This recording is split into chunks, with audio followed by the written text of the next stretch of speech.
Welcome to stone dictation. Dictation 5 second बाद शुरू होगा। Ready start.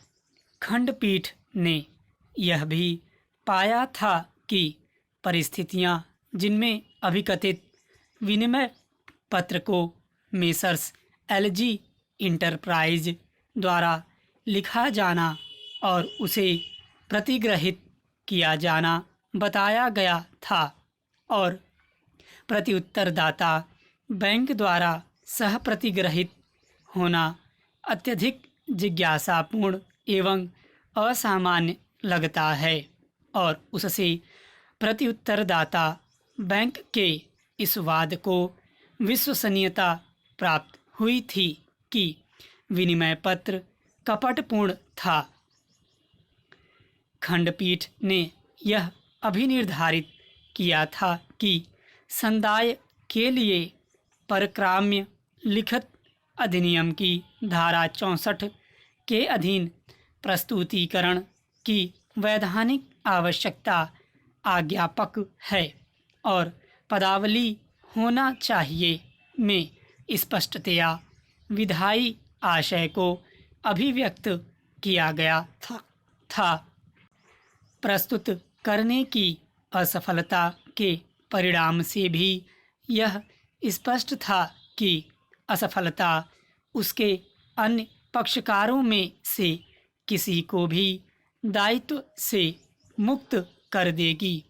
यह भी स्पष्ट किया गया था कि विनिमय पत्र की दशा में प्रतिग्रहिता के संदाय के लिए पेश किया जाएगा।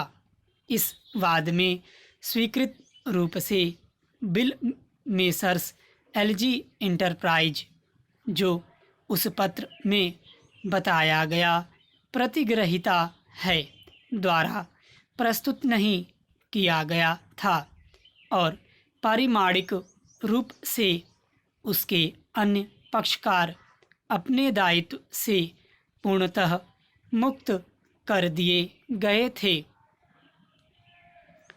खंडपीठ ने वादी अपीलार्थी की ओर से किए गए इस तर्क को कि प्रत्युत्तरदाता बैंक द्वारा सह प्रतिग्रहण को प्रतिग्रहण के रूप में माना जाना चाहिए।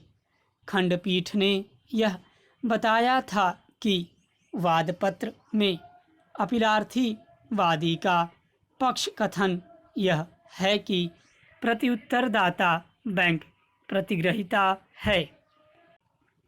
प्रत्युत्तरदाता बैंक द्वारा दाखिल किए गए लिखित कथन को प्राप्त करने के पश्चात अपीलार्थी वादी ने बैंक द्वारा सह प्रतिग्रहण के वाद को सम्मिलित करना चाहा था।